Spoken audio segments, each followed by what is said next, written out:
بسم الله الرحمن الرحيم نحمده ونصلي على رسوله الكريم. We greet you on this, the 24th day of the month of Jumadi al-Ula, from my sitting room here in the Caribbean island of Trinidad with Assalamu alaikum wa rahmatullahi wa barakatuh.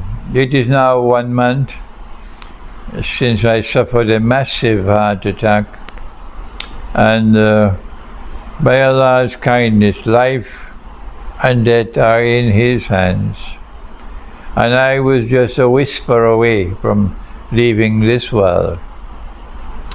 But Allah chose to keep me alive and allow me to come back. And I am now back to do what Allah wants me to do, to teach the truth.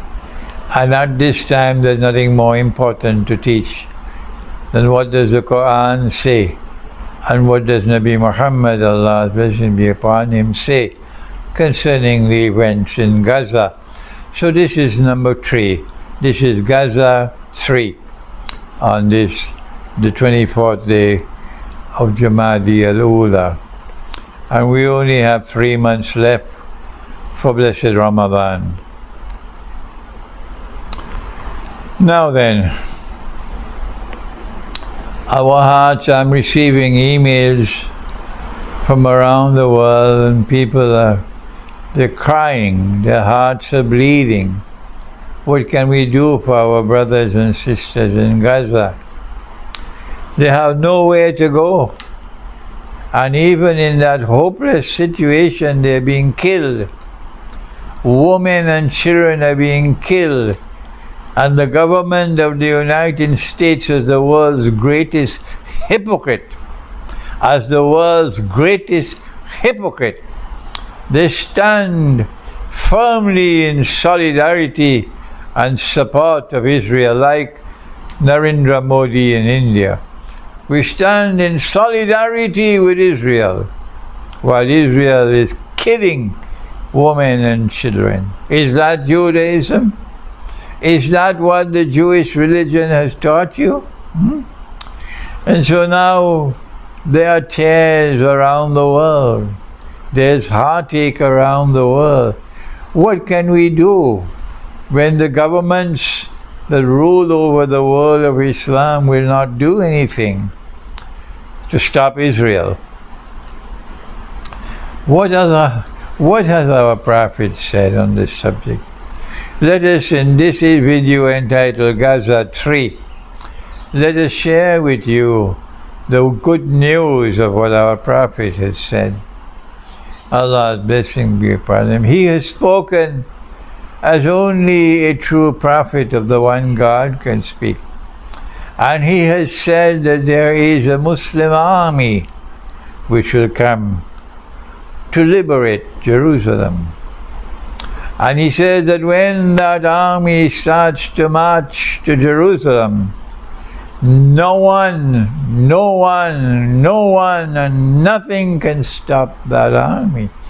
Not even the Security Council of the United Nations, which perhaps by then would no longer exist. There'll be no United Nations anymore tomorrow. It'll be gone. So it will be an unstoppable Muslim army which will finally reach Jerusalem and liberate Jerusalem. These are his words. لَتُقَاتِلُنَّ الْيَهُودِ, you will most certainly fight the Jews. وَلَتَقْتُلُنَّهُمْ, you will most certainly defeat them. حَتَّى يَقُولُ الْحَجَرِ, at that time the response to oppression will be so great that even the rocks and the stones will speak.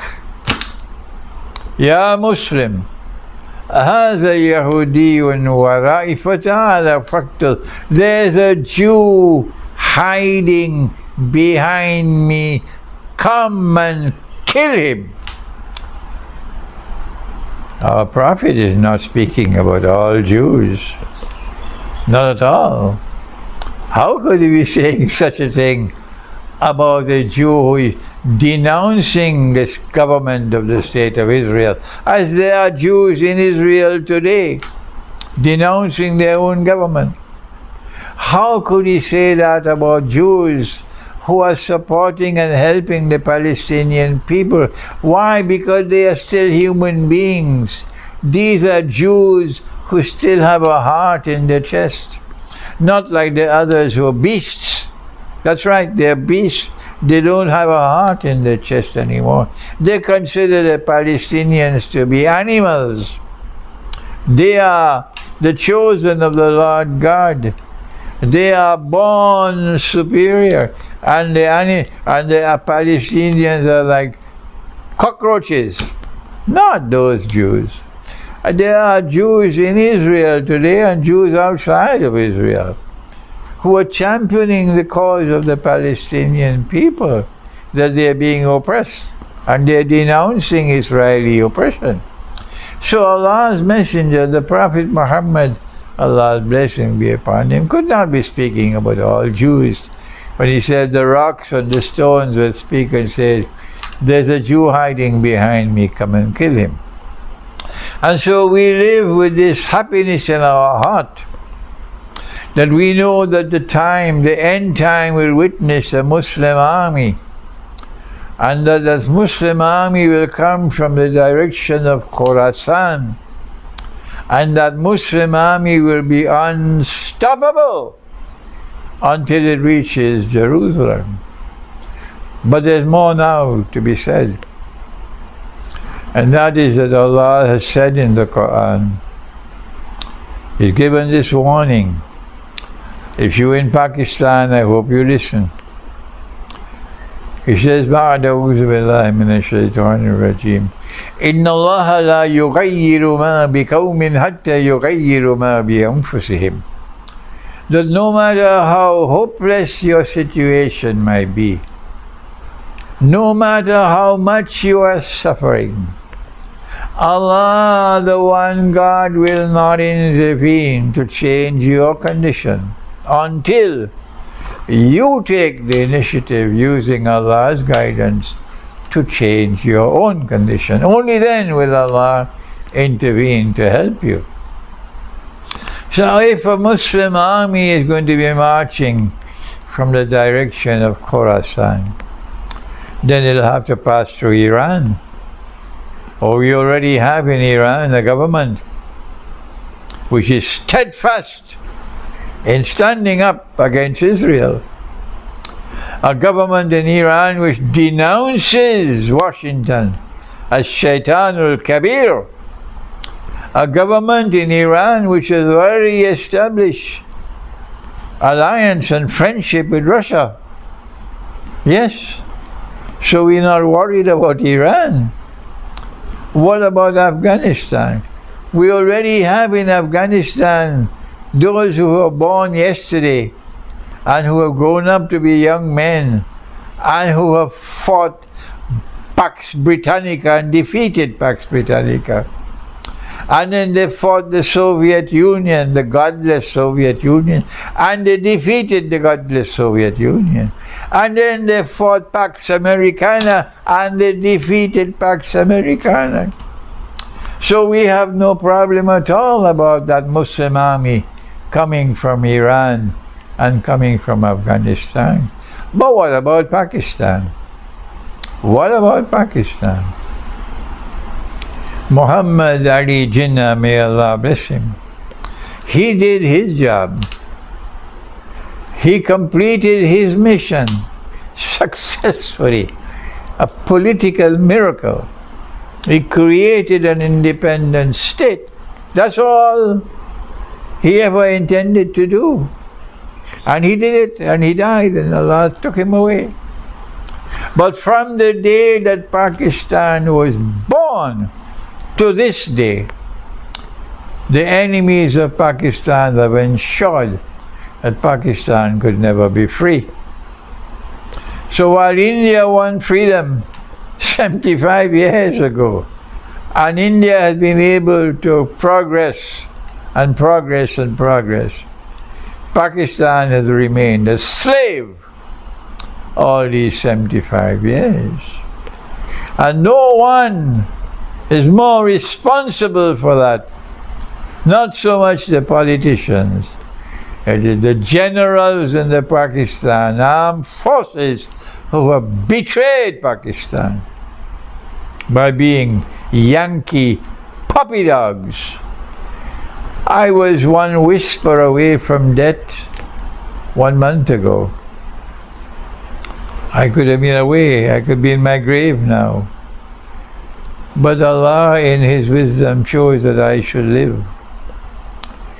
So I'm back here so that my words may be like thunder, so that the Pakistani people would know that Allah is not going to send that army that will liberate Jerusalem and stop the slaughter and the genocide in Gaza.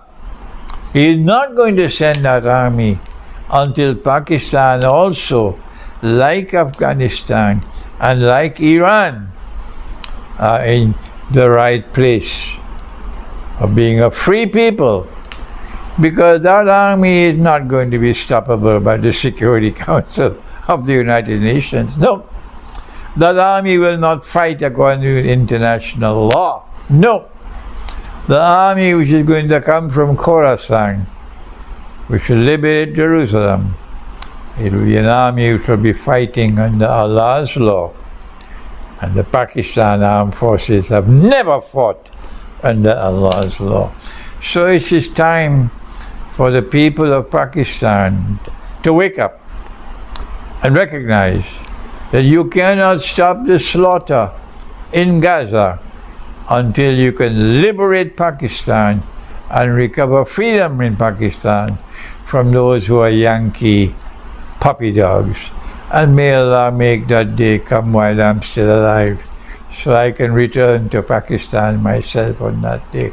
Until then, I have to remain outside of Pakistan. And my words will have to be like thunder until that day when Pakistan is free and liberated, and then I can come back to Pakistan. Thank you. Wassalamu alaikum wa rahmatullahi wa barakatuh.